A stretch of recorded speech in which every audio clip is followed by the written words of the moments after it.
कारंडे. मी आता 5वीला शिकते. मी तुमच्यासमोर विषय मांडत आहे नशामुक्त अभियान. भारत ही सुपुत्रांची जननी आहे. भारत ही सुपुत्रांची जननी आहे. याच मातृभूमीने लाल पाल यासारख्या संत महात्म्यांना जन्म दिला.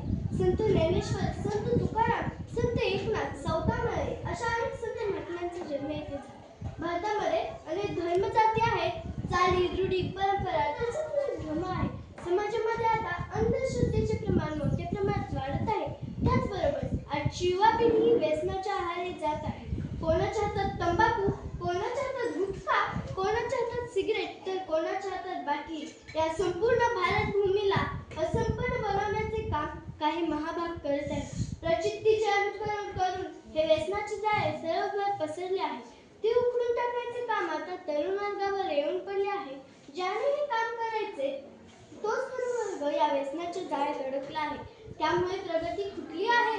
अज्ञानाचे जाळे सभोवताली पसरून तेच पांघरून घेऊन अंधारात चाचपडत जगणे तरुण वर्ग पसंत करत आहेत. भारताचे भविष्य हे युवा पिढीवर ठरते. युवा पिढीचा निर्माण हाच राष्ट्राचा पाया असतो. त्याच्या खांद्यावर भारताला विकसित करण्याची जबाबदारी असते. आता आपणास विचार करावा लागेल की जगण्यासाठी जशी हवा, पाणी, अन्न, वस्त्र, निवारा अशा 5 बाबींची गरज असते. पण व्यसनाधीन माणूस 6वी गरज म्हणजे दारू पिणे समजतो. सध्याची तरुण मुले, विशेषतः महाविद्यालय विद्यार्थी तरुण पिढी ही नशेच्या आहारी जात आहे. याचे मूळ कारण म्हणजे पालकांचे आपल्या मुलांवर नसलेले लक्ष. हाच विरोध झाला आहे.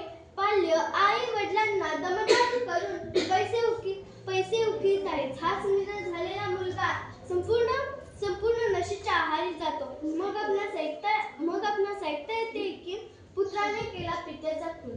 या सर्वांचे कारण फक्त नशा असते. आताच्या उत्सव, सण,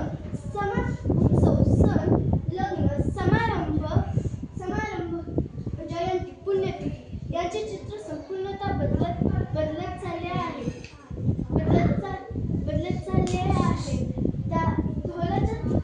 तरुण पिढी ढोलाच्या तालावर दारू पिऊन नाचताना दिसते. समाज एकत्रित यावा यासाठी सुरू केलेले उत्सव आता नशा करण्यासाठी एकत्र येण्याचे निमित्त बनले आहे. खूप दुर्दैवाची गोष्ट आहे की ही ती तरुण पिढी आहे जी दारू पिऊन रस्त्याच्या कडेला पडलेली असते. नशेच्या आहारी गेलेल्या लोकांचे मानसिक शारीरिक परिस्थिती बिघडते.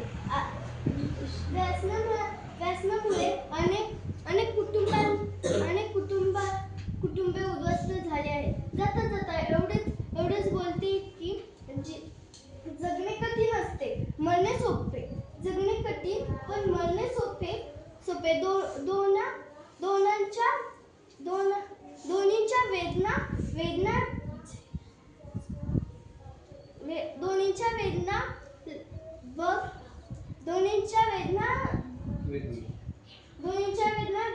झेलून बघ.